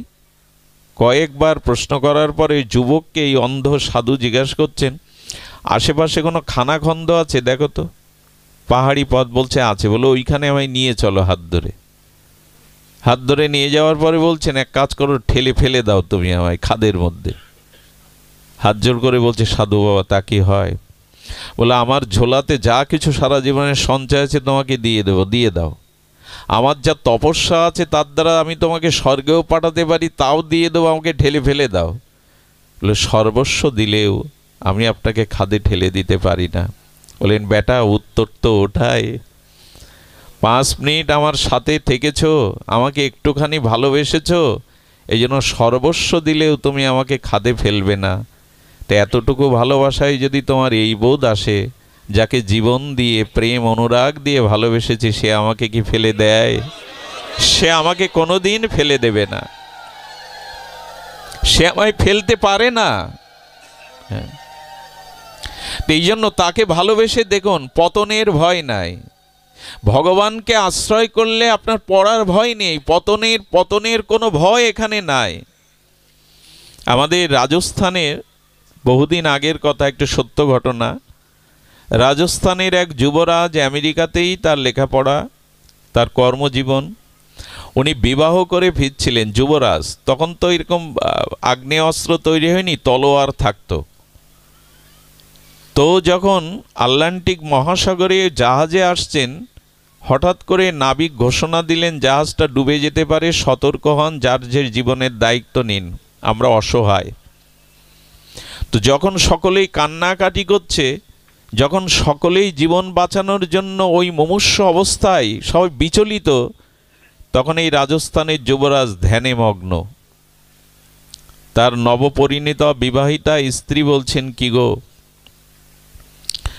গো তোমার বাঁচবার কোনো উপায় তুমি চেষ্টা করছো না? তোমার কোনো ভয় নেই? অনেকক্ষণ বারবার কথাটা বলায় ভয় নেই, উনি তলোয়ারটা বের করেছেন। তলোয়ার বের করে ওনার স্ত্রী, নবপরিণীতা বিবাহিত স্ত্রীর গলায় ধারালো তলোয়ার ধরেছেন। ধরে প্রশ্ন করছেন, তোমার কি বিশ্বাস হয় আমি তোমার মস্তক কেটে তোমাকে হত্যা করতে পারি? বলে আদৌ না, ভালোবেসে বিবাহ করে স্ত্রীর মর্যাদা দিয়েছেন, আমি আপনাকে বিশ্বাস করি আপনি আমার গলা কাটতে পারেন না। বলে এত ধারালো অস্ত্র তোমার গলে ধরলেও যদি তুমি নিশ্চিত থাকো আমার প্রতি বিশ্বাসের কারণে যে তুমি আমায় মারতে পারো না, ঝড় উঠুক, প্রলয় হয়ে যাক, আমি যাকে বিশ্বাস করি তাকে ডাকছি, আমার বিশ্বাস তিনি আমাকে ফেলতে পারেন না। সত্যি সত্যিই জাহাজটা রক্ষা পেয়েছিল, সত্যই জাহাজটা রক্ষা পেয়েছিল। শরণাগতি কাকে বলে দেখুন। আমেরিকায় একবার বাবা লোকনাথের এক ভক্ত জাহাজে ডুবে যাচ্ছিল, তিনি চিৎকার করে বাবা লোকনাথ বলে শরণাগতি নিলেন। সঙ্গে সঙ্গে দেখলেন বিরাট একটা হস্ত জাহাজটাকে ধরে চড়াইয়ের ওপর তুলে নিয়ে গেল। বারদী আশ্রমে এই ভক্তটা আসার পর বলেছিলেন, তোর শরণাগতির জন্য আমার হাতটা ওই পর্যন্ত পৌঁছে গিয়েছিল। একজন ত্রিকালজ্ঞ যোগীর এই স্বভাব, তাহলে ভগবানের কি স্বভাব? মহান যোগেশ্বর যোগীর এই স্বভাব, ভগবানের কি স্বভাব? এই জন্য আসুন, আমাদের মনে পড়ে বিষ্ণুপুরের মহারাজা গোবিন্দ অনুরাগী ছিলেন। নাম ছাড়া, ভগবত চরণ ছাড়া বুঝতেন না। ব্রিটিশ আমল তখন, কয়েক হাজার ব্রিটিশ সেনা আক্রমণ করল বিষ্ণুপুর। কি বলবো আপনাদের, রাজাকে গিয়ে সেনাপতি, সেনারা বলছে আদেশ দিন, অন্তত যুদ্ধ করে তো মরতে হবে। বলে হাজার হাজার ব্রিটিশ সৈন্যদের কামানের কাছে তোমরা কিছুই না, অস্ত্র ফেলে দাও। অস্ত্র ফেলে দিয়ে নাট মন্দিরে এসে দুবাহু প্রসারিত করে বললেন, ভগবানের কীর্তন করো। এরকম হয়তো রাজা, তিনি কত বড় বিশ্বাস বা ভগবানের প্রতি তার শরণাগতি থাকলে বললে অস্ত্র ফেলে দাও, অস্ত্র ফেলে দিয়ে ভগবানের দিব্য নাম সংকীর্তনে রত হও। সেই নাম সংকীর্তন করতে করতে প্রায় 2 ঘন্টা হয়ে গেল। জয়ধ্বনি মঙ্গল ধ্বনিতে নগরবাসী এসে বললেন, মহারাজ ব্রিটিশ সেনারা ফিরে গেছে। ব্রিটিশ সেনারা ফিরে গেছে। ব্রিটিশ সেনারা ফিরে গেছে, এই জন্য শুনলে অবাক হবেন, আজও চোখে দেখতে আসতে পারেন। বিষ্ণুপুরের পূর্ব মহারাজদের 2টো কামান ছিল, কামান দুটো অনেক আগেই অকেজো হয়ে গেছে। কামান দুটো শুধু পড়ে আছে, সাক্ষী স্বরূপ পড়ে আছে। সবাই নগরবাসী এসে বলল, এই কামান থেকে 2টো বালক, একটি শ্যামল একটি শ্বেত শুভ্র পরিষ্কার বালক এসে দুজনে কামান দাগিয়ে অনেক সেনা মারাও গেছে, তারা হটে গেছে, তারা আপনার রাজ্য থেকে চড়ে গেছে। গৌর গোবিন্দের দিকে তাকিয়ে শ্রী রাধা মাধবের চরণে শরণাপন্ন হয়ে বললেন, প্রভু তোমাতে শরণাগতি হলে তুমি আজও তাকে রক্ষা করো। এই তো ভগবানের শরণাগতির মাধ্যমেই আমাদের সমস্ত, তিনি বলছেন তোমার পাপ তাপ কোনো দায়িত্বই তোমার থাকলো না। আচ্ছা লক্ষ্য করুন তো, আপনার ছোট বাচ্চাটা রাত্রে এসে বলছে, বাবা মা আমি আমার 10 জন বন্ধুকে কথা দিয়েছে কালকে তারা আমাদের বাড়িতে এসে আর কিছু তারা খাবে, দুপুরে খাবে। আচ্ছা ও কথা বলে নাক ডাকিয়ে ঘুমাতে গেল, চিন্তাটা কার হয় তখন? ও এসে বলছে, আমি বন্ধুদের, আমার স্কুলের বন্ধুদের বলেছি 10 জন আমাদের বাড়িতে কাল দুপুরে খাবে, তোমরা ব্যবস্থা করো। এই চিন্তা, ও নাক ডাকিয়ে ঘুমাচ্ছে, চিন্তা কার গো? বাবা মার। গোবিন্দ যখন বললেন, আমার প্রতি একবার যদি শরণাগত হতে পারো, চিন্তাটা তোমার নেই, চিন্তাটা তখন আমার। সব চিন্তাই তখন আমার, তোমার অন্য কোনো চিন্তা নাই। তবে আমাদের অবস্থা কি জানেন, শ্রীধাম বৃন্দাবনে ইন্দ্র কর্তৃক সেই 7 দিন ব্রজকে ভাসানোর জন্য, ব্রজবাসীদের কষ্ট দেওয়ার জন্য ইন্দ্র যে বজ্রবৃষ্টি হেনেছিল, একটু ধ্যান দিন, ভাগবতে কথা বলবেন না, জয় রাধে। তো বজ্রবৃষ্টির সময় গোবিন্দ সেই তার কনিষ্ঠ অঙ্গুলিতে গিরিরাজ ধারণ করার পরে কি হয়েছিল জানেন? উনি বলছিল সখাদের, ওদের যখন মনে মনে হচ্ছে, সখাদের বলছেন তোমরা একটু লাঠি সাটা নিয়ে একটু ঠেকান দাও। আরে আমি কিছুক্ষণ বিশ্রাম নেই, ঠেকান দাও। ওরা তখন বলছেন, হ্যাঁ রে কানাই, তোর একার কেন কষ্ট হবে, আমাদের উপর ভাত দে, আমরাও ঠেকান দিয়ে যাই। যখন ঠেকান দিতে যাচ্ছে তখনই গোবিন্দ আস্তে আস্তে শিথিল করলেন, আর হুড়মার করে পড়বে, আর কানায় কানায় কানায়, আবার কানায় ধরলেন। এর দ্বারা বোঝানো হয় আমাদের কাজ শুধু শুধু ঠেকনাটা ঠেকানো, দায়িত্ব গোবিন্দের। আমাদের দ্বারা কিছু হয়ও না, আমাদের দ্বারা কিছু হওয়া সম্ভব না, তিনিই ধরবেন। তবে হ্যাঁ, আমি তোমার চরণে শরণ নিলাম, এইটুকু ঠেকাটা দিতে হবে, বাকি দায়িত্ব শ্রী গোবিন্দের। অন্ধ সুরদাস, তার একটা জীবনীতে আছে, উনি জন্মান্ধ, এত সুন্দর ভজন করতেন প্রিয়া প্রীতমের বৃন্দাবনে যে মাঝে মাঝে গোবিন্দ মন্দির থেকে এসে ওনার কুঠিরের সামনে বসে ভজন শুনতেন। রাধারানী মাঝে মাঝে বলে, হঠাৎ করে দুপুরের এই অলস দুপুরে তুমি কোথায় যাও শ্যাম? জানো, সুরদাসের ভজন আমার হৃদয়কে বড় আনন্দ দেয়। বলে, তুমি যখন যাও আমাকে একদিন নিয়ে যাও। বলি, তোমার আবার একটু সমস্যা আছে নিয়ে যাওয়ার। দেখুন রাধারানীকে গোবিন্দ কি উপাধিতে ভূষিত করছেন। বলে, তুমি গেলে সমস্যা ঘটতে পারে, তোমার এত করুণায় ওর দৃষ্টিই তুমি ফিরিয়ে দিতে পারো। তুমি তো যাকে তাকে করুণা করো, তোমাকে এই জন্য আমি নিয়ে যাই না। বললো, আজ আমাকে নিয়ে যাও। শ্যামসুন্দর রাধারানীকে নিয়ে বাবাজির কুঠিয়ার সামনে এসে বসেছে। সুরদাস তার সুরমূর্ছনায় গোবিন্দ ভজন, সেই যে হৃদয় উচ্ছ্বারিত মধুর সুর মূর্ছনায় সুরলহরীতে সুর আলাপে যখন সুর ধরেছেন, রাধা মাধব মোহিতই হয়ে গেছেন। যখন মোহিত হয়ে গেল, হঠাৎ করে আজ দেখছে এই গন্ধ তো আমার নাকে কখনো আসেনি। আজকে কি এলো? যার জন্য গাওয়া, যার জন্য গান, সে কি এলো দুয়ারে?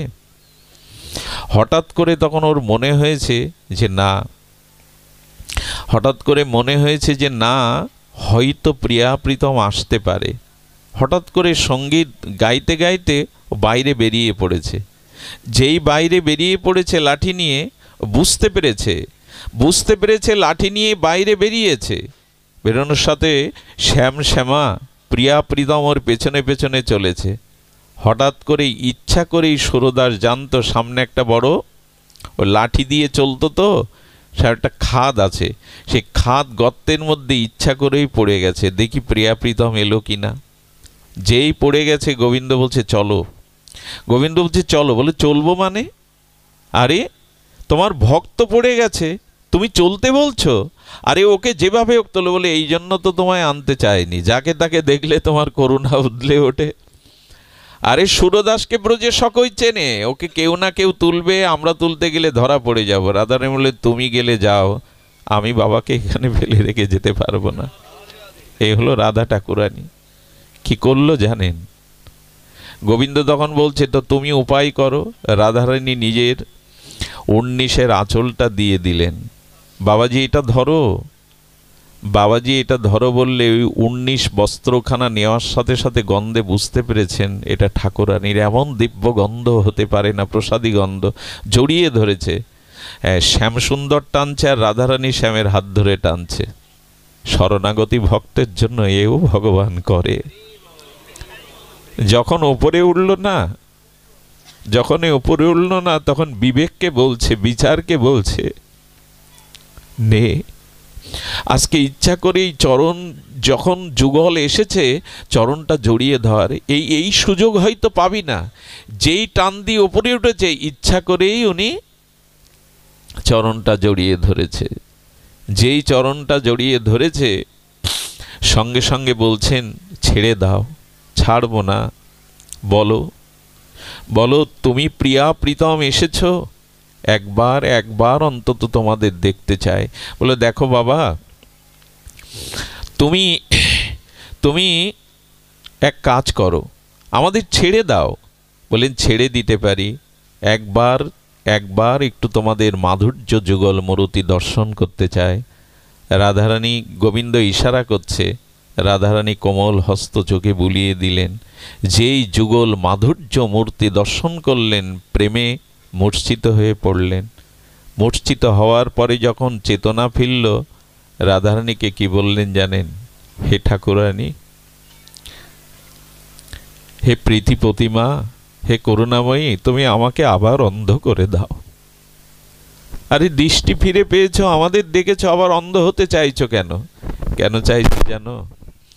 যে চোখ দিয়ে তোমাদের যুগলকে দেখেছি, এই চোখ দিয়ে জগতের আর কিছু কোনোদিন আমি দেখব না। ওই রূপ আমি হৃদয়ে দেখব, আর কোনো কিছুই আমি এ চোখে দেখব না।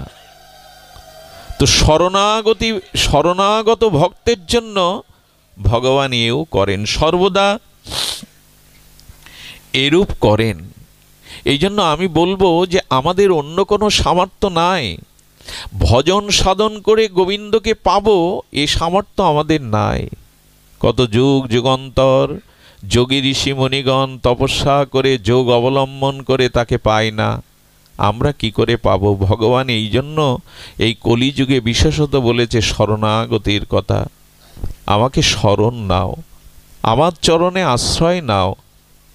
এই জগতে একমাত্র আশ্রয় তত্ত্ব তিনি। ভগবানের আশ্রয় ব্যতীত আমরা নির্ভয় হতে পারি না। পরীক্ষিত মহারাজের এই সপ্ত দিনে তিনি সর্বস্ব অর্পণ করে দিয়েছিলেন হরিকথার কাছে, শ্রী গুরুদেবের কাছে।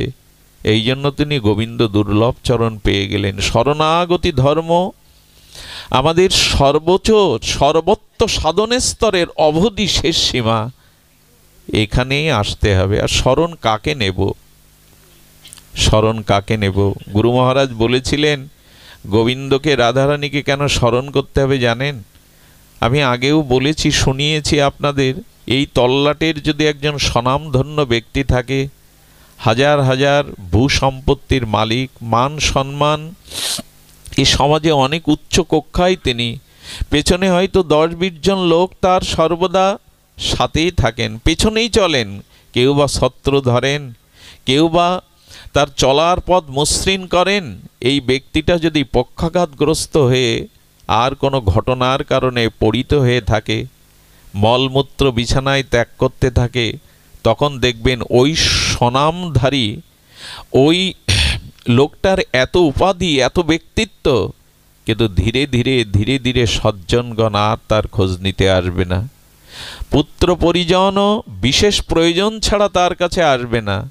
আচ্ছা, তার একান্ত বাল্য বন্ধু যদি তার কাছে আসে, আর সে যদি বলে, বন্ধু আমি তো ওই ব্যক্তি, সেই সম্মান, সেই নাম, সেই ব্যক্তি এখনো এই দেহে আছি, এক কাজ করো, আমি এত স্বনামধন্য, আমাকে 2 লাখ টাকা নিয়ে কিনে তোমার বাড়ি নিয়ে যাও। বন্ধু বলবে, না, আমি কিনবো কি? তুমি যদি বিপরীতে আমাকেও 2-5 লাখ টাকা দাও, তোমার এই পচা গলা, এই মলমূত্র ত্যাগ করা দেহ আমি আমার বাড়ি নিয়ে যাবে কি কেউ? তখন ওর মনে হলো, আমাকে গ্রহণ করবার তো কেউ নেই এখন। বন্ধু বলছে, আমি উল্টে তাকে টাকা দিলেই এই যে মলমূত্র ত্যাগ করা দেহটা কে নেবে? আমি একবার একটা বাস্তব চিত্র দেখেছিলাম। এক ডাক্তারবাবু খুব আদর করে তার সন্তানকে শিক্ষিত করেছিলেন, বড় করেছিলেন। ডাক্তারবাবুর প্রারব্ধে কি ছিল জানি না, উনি প্রায় 1 বছর পড়েছিলেন, ওই খাটেই মলমূত্র ত্যাগ করতেন। একদিন একটা দৃশ্য দেখে হাউমাউ করে কেঁদেছিলাম। বুঝেছিলাম এই জগৎকে ভালোবেসে খুব বেশি কিছু পাওয়া যাবে না। ওই ছেলেটা কি করতে জানেন?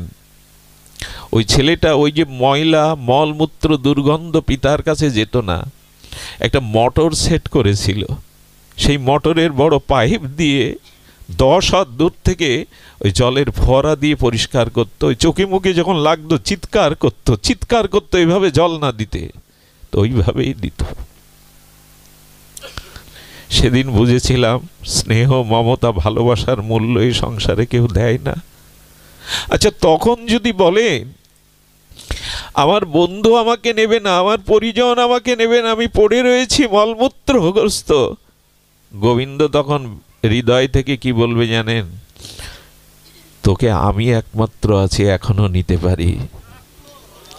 আমি একমাত্র আছি, তোকে নিতে পারি। একবার তুই প্রাণ উজাড় করে বল, গোবিন্দ আমি তোমার, আমি তোকে ত্যাগ করব না, আমি এখনো আছি তোমাকে নেওয়ার জন্য, আমি এখনো আছি। ভগবান তাকে ছেড়ে যান না। ভগবান কাউকে কখনো পরিত্যাগ করেন না। আমি দৃষ্টান্তে আপনাদের বহুবার বলেছি, যদি মাদিশ মহা কোনো অপরাধে ব্রাহ্মণ, শুদ্ধ ব্রাহ্মণ, সদাচার সম্পন্ন উপবিধারী ব্রাহ্মণ বৈষ্ণবকে যদি অপরাধ করা হয়, মলমূত্রের কীটও যদি হয়, মহাপাপে মহা অপরাধে, সবাই ত্যাগ করবে, কিন্তু মলমূত্রের মধ্যে কীটের মধ্যেও আত্মারূপে ভগবান আমাকে জড়িয়ে ধরে থাকবেন। আমি ত্যাগ করলে তোর আর কোনো গতি হবে না রে। আমি তোর মধ্যে থেকে আবারও তোকে ধীরে ধীরে ধীরে ধীরে ক্রমান্বতিতে আবার মনুষ্য জন্ম দেব, আবার গুরু কৃপা দেব। আমাদের সনাতন গোস্বামীপাদ বৃহৎ ভাগবতামৃত চরিত্রে গোপকুমার চরিত্রে লিখেছেন, এক অনন্য ভক্তির সিদ্ধান্ত স্থাপন করেছেন এই গ্রন্থে। বৃহৎ ভাগবতামৃতে গোপকুমার যখন বৈকুণ্ঠে গেল, বৈকুণ্ঠের বিলাসমূর্তি শ্রীমান নারায়ণ উঠে নাচতে লাগলেন। উনি আনন্দে গোপকুমারকে জড়িয়ে ধরে বললেন, গোপকুমার, তোমাকে আমার করবে বলে, তুমি কবে আমার হবে বলে আমি কাঁদতাম। কাঁদতে কাঁদতে আমি গুরুরূপে, জয়ন্ত রূপে তোমাকে দীক্ষা দিলাম। সেখানে গুরু মহারাজ বলেছেন, এই দেখুন ভগবানের কৃতজ্ঞতা, ভক্ত বৎসল্য।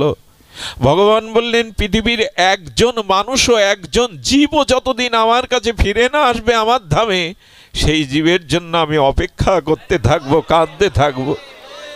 কারণ ও যে আমার, ও যে আমার। ভগবান সর্বদা এইরূপই চিন্তা করেন, জীব তো আমার অংশ, সে আমার। এই জন্য তো তার বুকে ব্যথা জেগে ওঠে, জীব কবে আমার হবে, কবে আমার স্বরূপ ধামে ফিরে আসবে, কবে সে আমার হবে। এই জন্য নিবেদন করব, আসুন আমরা ভগবানের শরণ নেই, আশ্রয় নেই। এই ছাড়া আমাদের অন্য কোনো গতি নাই। সাধন ভজন করে এই কাল কবলিত সময়ে, দুঃসময়ে আমরা খুব বেশি পথে এগিয়ে যেতে পারবো না। আমাদের সাধনের মধ্যে অন্যতম সাধন হলো শরণাগতি, ভগবানের শরণ নেওয়া। শরণ না নিলে ভুল করেছিল, মনে আছে বাসুদেব বিপ্রের কথা? কুষ্ঠ বিপ্র নামে যিনি চৈতন্য চরিতামৃতে খ্যাত, এই কুষ্ঠ বিপ্র তার রূপ যৌবন ভোগ বিলাসে সংসারেই মেতেছিল।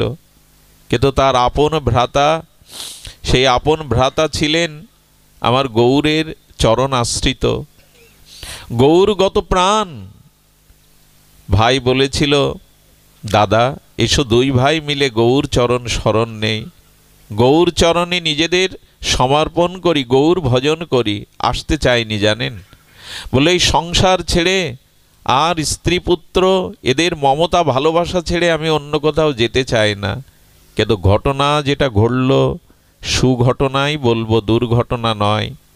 ঘটনাটা ঘটল 3 দিনের মাথায় এই বাসুদেব বিপ্র ব্রাহ্মণ, তার দেহে দেখা দিল গলিত কুষ্ঠ। আপনারা জানেন 100 বছর আগে কুষ্ঠের ভালো চিকিৎসা ছিল না, আর এটা 500-550 বছর আগের ঘটনা। যখনই কুষ্ঠ হলো, তখনই স্ত্রী তার সন্তানদের নিয়ে ঘরে একটা মিটিং করলেন। আহা, মিটিংটার বিষয় কি জানেন? খোকা, তোদের বাবার গায়ে গলিত কুষ্ঠ হয়েছে, এবারও ছোঁয়াচে রোগ, এক ঘরে থাকা যাবে না। বাসুদেব বিপ্র কান কিন্তু খোলা, কুষ্ঠ হয়েছে কিন্তু কান তো বদির হয়নি, কানে শুনছে। খোকা, তোদের বাবাকে এক ঘরে রাখা হবে না। বললো, মা আমাদের মনের কথাই তুমি বলেছ, ছোঁয়াচে কুষ্ঠ, এটা এক ঘরে থাকলে সংক্রামিত হবে, তো কি করতে চাও মা? বললো, বাহির বাড়িতে একচালা করে তোর বাবাকে রাখা হোক, যতদিন রোগের কোনো স্বীকৃতি বা নিষ্কৃতি কিছু না হয় ততদিন ওখানেই থাকুক। ছেলেগুলো বলল, মা আমাদেরও মত তাই। বাসুদেবের চোখে, এই কুষ্ঠবিপ্রের চোখে প্রথম জল এলো। আমারই ঘর, আমারই সংসার, আমারই স্ত্রী, আজ আমার ঘরে জায়গা নেই। বাহ, এতদিন তো সংসারকে এইভাবে বুঝিনি। এই জন্য মাঝে মাঝে সংসারে ব্যথা পাওয়া ভালো, যন্ত্রণা পাওয়া ভালো। এটা মনে করিয়ে দেয়, নিজের আপনজনকে মনে করিয়ে দেয় সংসারে সুখ। গোবিন্দকে উদ্ধব বলেছিল, ভগবান তুমি কোনো জীবকে যখন কৃপা করো, সে বুঝবে কি করে তুমি তাকে করুণা করছো, কৃপা করছো? উদ্ধবজি জিজ্ঞাসা করছেন গোবিন্দকে, তুমি কোনো জীবের প্রতি যখন করুণা করো, সে বুঝবে কি করে যে তুমি তাকে কৃপা করছো? বলে, উদ্ধব আমি যখন এই জগতে কাউকে করুণা করি, কৃপা করি, তখন তার সম্পদ কেড়ে নেই। বলে, সম্পদ কেড়ে নাও কেন? বলো, অর্থ সম্পদ সামর্থ্য চলে গেলে তখন তার প্রিয়জনরা তার থেকে দূরে সরে যেতে থাকে, কটু কথা বলতে থাকে। তখন সে উপলব্ধি করে এরা আমার ভালোবাসার কেউ না, তখন তার আমার কথা মনে পড়ে। এই জন্য কোনো জীবকে যখন আমি করুণা করি, তখন তার সম্পদ কেড়ে নেই, তাকে প্রিয়জনের এই প্রিয়তার মোহ জাল থেকে বের করে নেই। আমি বহুবারও বলেছি, মাকড়সার জাল আপনার ঘরে গিয়ে দেখবেন ওই মাকড়সাটা শুষ্ক, ওর ভেতরে কিছু নেই। কেন নেই জানেন? যে জাল ও বুনেছিল স্বপ্নের জাল, ওই জাল বুনে ওর পুত্র কন্যা স্ত্রী নিয়ে ওই জালের মায়ার রাজত্বে সুখে ছিল, কিন্তু ওই জালেই যখন আটকে মরে যায় তখন কি করে জানেন? ওই স্ত্রী পুত্রের ভেতরের অংশগুলো খেয়ে ফেলে। এই জন্য আজকে জালে গিয়ে মাকড়সায় হাত দেবেন, ফাঁপা, ওর ভিতরে কিছুই নেই, ওরাই খেয়ে ফেলে। যাদের জন্য জীবন যৌবন সর্বস্ব অর্পণ করলেন না, তারা ভগবানের জন্য আমার জন্য কিছু করবে না, বরঞ্চ আমার কাছে রূপ যৌবন যা আছে সব কিছু চুষে নেবে। এই জন্য এই সংসারে মায়ার পর্দাটা হটিয়ে দিয়ে শ্রীগুরু মহারাজ জানিয়ে দেয়, ভগবানকে ভালোবাসো, তার চরণে আশ্রয় নাও। বাসুদেব বিপ্রকে বাইরে রাখা হলো। বাইরে যখন আছে না, সেদিন কি হয়েছে জানেন? ওই বাইরে থেকে থেকে তীর্থের কাকের মতো ক্ষুধায় কাতর হয়ে এক মুঠো অন্নের জন্য প্রতীক্ষা করছে, কিন্তু আজ আর তার কাছে অন্ন দেওয়ার কেউ নাই। স্ত্রী কি করলো জানেন? স্ত্রী নাকে কাপড় দিয়ে একটা থালা ছুঁড়ে দিল, দুমুঠো অন্ন, ক্ষুধার অন্ন দিল, কিন্তু এর পরের দৃশ্যটা না বলাই ভালো। ওই উচ্ছিষ্ট থালাটা বিড়াল কুকুর এসে চাটত, ধুয়ে দেওয়ার কেউ ছিল না। মাঝে মাঝে বাড়ির কাজের লোকদের দিয়ে পাঠাতো, পুত্র কন্যা স্ত্রী আর ওর কাছে এসো না। গলিত কুষ্ঠগুলো তখন গলিত হয়ে গেছে, কুষ্ঠ পোকা হয়ে গেছে, পুজ রক্ত হয়ে পোকা হয়ে খসে খসে পড়ছে, কেউ আর আসে না। ওই পোকাগুলো রাত্রে দেখছে বাসুদেব যে পোকাগুলো ক্ষতস্থান থেকে ঝরে ঝরে পড়ে যাচ্ছে। পৃথিবীর ইতিহাসে এমন আমি শুনিনি। ওই ঝরে যাওয়া পোকাগুলোকে আবার তুলে তুলে ওই ক্ষতস্থানে দিয়ে বলছে, তোরা যাস না, তোরা আমার শরীরে থাক, তোরা যাস না, তোরা না এলে আমি সংসারের স্বরূপকে বুঝতে পারতাম না, আপনজনদেরকে বুঝতে পারতাম না, তোরা থাক। তোরা, এই পৃথিবীর ইতিহাসে অন্যতম একটি ঘটনা, ক্ষতস্থানের পোকাগুলো আবার ওইখানে দিয়ে বলছে, তোরা আমায় ছেড়ে যাস না, ওরে তোরা এসেছিলি এই জন্য সংসারকে আমি বুঝতে পেরেছি, তোরা যাস না। জলতৃষ্ণায় কাতর হয়ে ওইখানে মরার মতো পড়ে থাকতো। কখনো কখনো বলতো, মারা গেল কি? হঠাৎ একদিন আশায় বুকে আশা জাগলো, কে যেন এসে বলল, গো পাশের গ্রামে মহাপ্রভু ভক্ত সঙ্গে সংকীর্তন করতে এসেছে। তখন কি আশা জাগলো জানেন? আশা জাগলো, প্রভু এ জন্মে তো তোমার ভজন হলো না, তোমার চরণে পৌঁছানো হলো না, আমার শরীরও আজ উপযোগী নয় তোমার কাছে যাওয়ার। তবে হ্যাঁ, আমি যাব, আমি ধুলায় গড়াতে গড়াতে যাব। যদি যাওয়ার পথে মৃত্যু হয়, এই সান্ত্বনা নিয়েই যেতে পারবো যে তোমার পথে চলতে গিয়েই দেহ ত্যাগ করেছি প্রভু, তোমার পথে চলতে গিয়েই দেহ ছেড়েছি। আর যদি পৌঁছায়, তবে শুনেছি তুমি পতিত পাবন, শুনেছি তুমি অনাথের বন্ধু, তুমি পরম কারুণিক, পরম দয়াল, তুমি কাউকে ত্যাগ করো না। এই ভাবতে ভাবতে না, ও মাটিতে গড়াতে গড়াতে গৌর গৌর বলতে বলতে চলেছে। পরিণতি এই, চলতে চলতে যখন গিয়ে পৌঁছালো মহাপ্রভু সেই স্থানে, তখন ভোর হয়ে গেছে। প্রভু সংকীর্তন বিশ্রাম দিয়ে ভক্তদের নিয়ে অনেকটা পথ চলে গেছে। আচ্ছা, মানুষের শেষ অবলম্বনটাও যখন হারিয়ে বসে, তখন তো তার হাহাকার ছাড়া কিছু থাকে না। ওই ধুলায় বলছে, বলতে পারো প্রভু কোথায় নৃত্য করেছিলেন, কোথায় দাঁড়িয়েছিলেন? ওই ধুলাতে গড়াগড়ি দিচ্ছে, আর হৃদয় থেকে সেদিন ভেসে এলো সেই আর্তনাদ, হা গৌর, হা গৌর। এই ডাক যখন ওখান থেকেও হৃদয় থেকে শত উচ্চারিত হলো, অনেক দূরে মহাপ্রভু চলে গিয়েছিলেন সাঙ্গপাঙ্গ ভক্তদের নিয়ে। হঠাৎ প্রভু দাঁড়িয়ে বললেন, ওগো কে যেন আমায় ডাকছে, গো কে যেন আমায় ডাকছে। বহু দূরে তাকিয়ে ভক্তরা বলছে, প্রভু পেছনে কেউ নাই, কেউ তো ডাকছে না। না গো, কে যেন আমায় ডাকছে, জানো, যেন সব হারিয়ে হা গৌর বলে আমায় ডাকছে। এ ডাক কানে শোনা যায় না, এ তো হৃদয়ের ডাক। আজও তিনি শোনেন। কেউ যখন ডাক শোনার থাকে না, কেউ যখন আহ্বানে সাড়া দেয় না, শরণাগতি ভক্তকে গোবিন্দ ওইভাবে সাড়া দিয়ে তিনি সাড়া দেন। কে যেন আমার হৃদয় দিয়ে ডাকছে, পথ ছেড়ে দাও। দৌড়াতে দৌড়াতে মহাপ্রভু এলেন। ধুলায় ধূসারিত কুষ্ঠ ব্যাধিগ্রস্ত বাসুদেব বিপ্রের সমস্ত গায়ে ক্ষত ক্ষত, পোকাগুলো ঝরে ঝরে পড়ছে। মহাপ্রভু করুণায় দুহস্ত বাড়িয়ে বলছেন, বাসুদেব, কই এমন মিষ্টি করে তো কেউ অনেক দিন হয় ডাকেনি। বাসুদেব ফিরে তাকিয়ে দেখেন শ্রীকৃষ্ণ চৈতন্য ভগবান দাঁড়িয়ে। প্রভু, এসেছো তুমি? হ্যাঁ, তুমি তো ডাকলে আমায়, যেন একবার যে আমায় ডাকে তার কাছে না গিয়ে আমি পারি না। এসো বাসুদেব। না প্রভু, ওখানে দাঁড়াও, আর এসো না।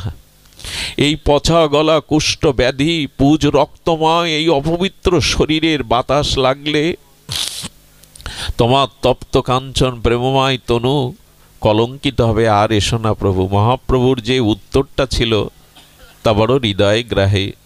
বাসুদেব, যদি কাছেই না আসতে দেবে, বুকে না নিতে দেবে, তবে গৌর বলে কেন ডাকলে? এসো, আমি সমস্ত জীবের পাপ তাপ নেওয়ার জন্যই তো কলিযুগে এসে হাত বাড়িয়েছি। অনন্ত জন্মের পাপ অপরাধ যা থাকুক, এসো আমার কাছে এসো।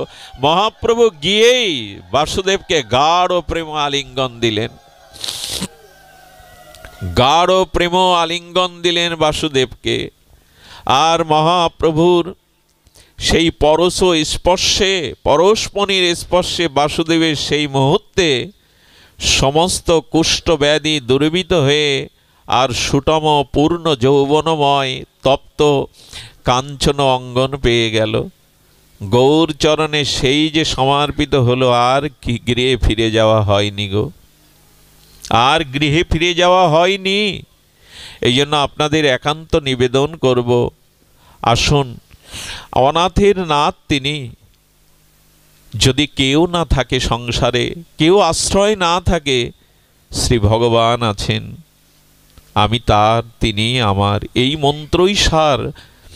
মামেকং শরণং ব্রজ, একমাত্র আমার শরণ নাও।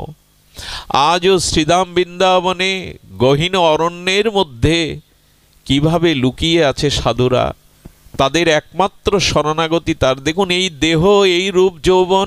আপনাদের এই বৃহত্তম ফরিদপুরে এক ডাক্তার ছিলেন, শুনুন সেই ঘটনা।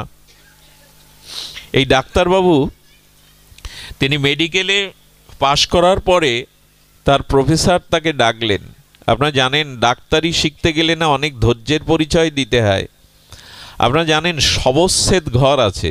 শবচ্ছেদ মানে লাশ কাটা ঘর। তখনকার দিনে উন্নত ব্যবস্থা ছিল না। কত দিনের লাশ ওর মধ্যে পড়ে আছে, প্রফেসর স্যার যেতেন, গিয়ে নূতন যারা ডাক্তারি পাশ করেছে তাদের হাতে ছুরি তুলে দিতেন, এই লাশটা কাটো, কিডনিটা এখানে, হ্যাঁ লিভার এখানে। এগুলো প্রত্যক্ষ শবচ্ছেদ ঘরে গিয়ে ওদের কাটতে হতো। কি বলবো, ছুরি হাতে নিয়ে যখন ঢুকেছে তখন সে কি দুর্গন্ধ। অনেক দিনের পচা গলা লাশ। ডাক্তার তো কত পরীক্ষা দিতে হয় তাদের, প্রফেসরদের সামনে, শিক্ষকদের সামনে। বলেন এই লাশটাকে কাটো। সেই পচা গলা লাশটাকে যখন ছুরি চালিয়েছে, কি বলবো, অনন্ত কোটি পোকা, বিকট দুর্গন্ধ ওর সামনে। এই পোকাগুলো যখন বেরিয়ে পড়লো, হাত থেকে ছুরি পড়ে গেল।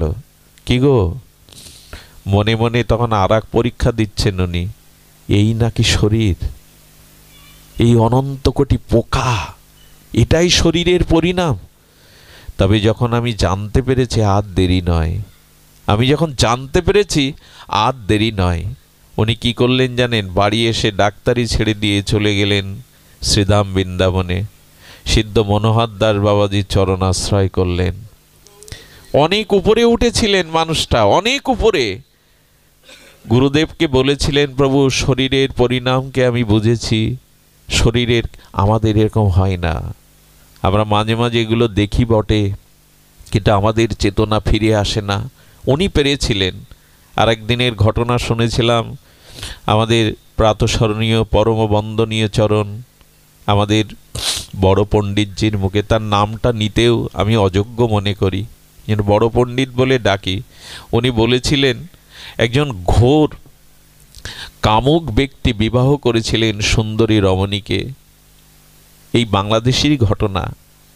তো তিনি তার স্ত্রীর প্রতি এত মোহ যে 2-3 বছরে পিত্রালয়ে যেতে দেয়নি তার স্ত্রীকে। তো সেই মেয়েটার পিতা অসুস্থ, তিনি মৃতপ্রায় মুমূর্ষ। বাড়ি থেকে সংবাদ এলে হাত জোড় করে বলল, দাও, আমার বাবাকে দেখবার জন্য একবার অনুমতি দাও, মরে গেলে জন্মদাতা তো আর দেখতে পাবো না। ওর চোখের জল দেখে দয়া হলো, পালকি ডেকে আনলো, ডেকে বললো যাবে, দেখে চলে আসবে। যখন কিছু দূর গেল না, কিছু দূর যাওয়ার পর বলছে না, ওকে ছেড়ে তো আমি থাকতে পারবো না। দূরে গিয়ে বললেন পালকি ফেরাও। সত্য ঘটনা শুনুন, মোহ কাকে বলে। আচ্ছা, কতটা ব্যথা লাগে মেয়েটার বুকে। ঘরে এসে দরজা দিলেন, নিজের কাপড়গুলো উন্মুক্ত করে বললেন, আমার দিকে তাকাও, তাকাও। আচ্ছা দেখো, আমার যৌবনটাকে দেখো, আমার ভিতর থেকে আত্মাটা চলে গেলে এই শরীরটাকে নিয়ে আজকে রাত্রে থাকতে পারবে? ভালো করে তাকাও। পশু কোথাকার, ভোগী কোথাকার, এই শরীরের দিকে তাকাও। আত্মা চলে গেলে এই শরীরটাকে নিয়ে থাকতে পারবে? কথাটা কথা না, তীরের মতো ওর বুকে বেঁধে গেছিল। ঘর থেকে বেরিয়ে গেল। বেরিয়ে গিয়ে কি করলো জানেন? ওই দিনই ব্রজের পথে চলে গেল। তাই তো এত মোহ, এত মোহ। সত্যিই তো ওর ভিতর থেকে আত্মা চলে গেলে ওকে নিয়ে তো আমি একদিনও ঘরে থাকতে পারবো না। এই জন্য আমাদের আশ্রয় রূপ যৌবন ভোগ বিলাস পরিজনের মধ্যে আছে আসুন। এরা আছে, এদের প্রতি কর্তব্য করতে হয়, করতে হবে যতদিন বেঁচে আছি। কিন্তু গোবিন্দ বলেছেন নির্মম হয়ে করো, মমতা শূন্য হয়ে কর্তব্য পালন করো। ভালোবাসা মমতা যেটুকু আমায় দাও, ওইটুকুই আমায় দাও। এদের প্রতি কর্তব্য 16 আনা করো, কিন্তু মমতা ভালোবাসাটা আমায় দাও। বড় ভুল হয়ে যাবে যদি আমাকে ভালো না বাসো। এই জন্য শরণাগতি আশ্রয় এক গোবিন্দেরই নিতে হবে, এছাড়া আমাদের দ্বিতীয় কোনো পথ খোলা নেই। এই জন্য গীতা শাস্ত্রে আমাদের বারবার দেখুন, এই হরিকথা শ্রবণের কথা আমি শুরু করেছিলাম, আমি বিশ্রাম করবো এই কথা বলো। হরিকথা শুনতে শুনতে, ভগবানের কথা নামরূপ শুনতে শুনতে একটা আপনত্ব এসে যাবে। আর শরণাগতি সেই দিনই আসবে এই আপনত্ব বোধ এলে। স্বামী রামসুগদাসের একটা দৃষ্টান্ত দিয়ে পাঠ বিশ্রাম করি। নূতন বিবাহিত বধূ ঘরে এসেছে। 1-2 মাস যাওয়ার পরে ঘরে একটা অশান্তিতে শাশুড়ি গালি দিয়ে বলছেন, পরের ঘরের মেয়ে, আমার ঘরটা জ্বালিয়ে পুড়িয়ে নষ্ট করে দিলি। পাশে একজন জ্ঞানী ব্যক্তি দাঁড়িয়ে বলছো, মা তুমি যে ওকে পরের ঘরের মেয়ে বলছো, তুমি কি এই ঘরের মেয়ে? এর মানে কি দাঁড়ালো? এর মানে ওই শাশুড়ি মা বহুদিন ধরে এই সংসারে আছে, এদের সাথে থাকতে থাকতে এই সংসারটাকে ওর ভেবেছে। আর যে 2 মাস 3 মাস নববধূ এসেছে, সে এতদিন এই সংসারের বহুদিন ধরে সংসারের ওতপ্রোত সুখ দুঃখে জড়িত না, এই জন্য ওকে পরের ঘরে মেয়ে বলছে।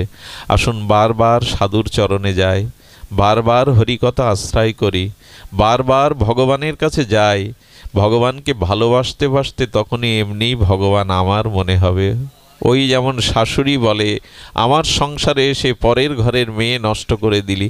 থাকতে থাকতেই এই আপনত্ব বোধটা ভগবানের প্রতি আসবে। আর যেহেতু এটা পারলৌকিক উদ্দেশ্য, এই জন্য বলবো যে আসুন শরণাগতি হই। তাহলে শেষের দিনে অন্তত সেই আমরা যে ভবপার বলি আর বৈতরণী বলি, উনি অপেক্ষায় থাকবেন, উনি অপেক্ষায় থাকবেন। এই শরীর রূপ তরণীতে, সংসার রূপ সাগরে যদি গোবিন্দকে তুলতে পারি, তখনই দেখবেন শেষ খেয়া ঘাটে তিনিও কাণ্ডারি হয়ে পার করবেন। আপনাদের সবার কল্যাণ হোক, সবার মঙ্গল হোক। জয় শ্রী গুরু প্রেমানন্দে হরি বল। জয়।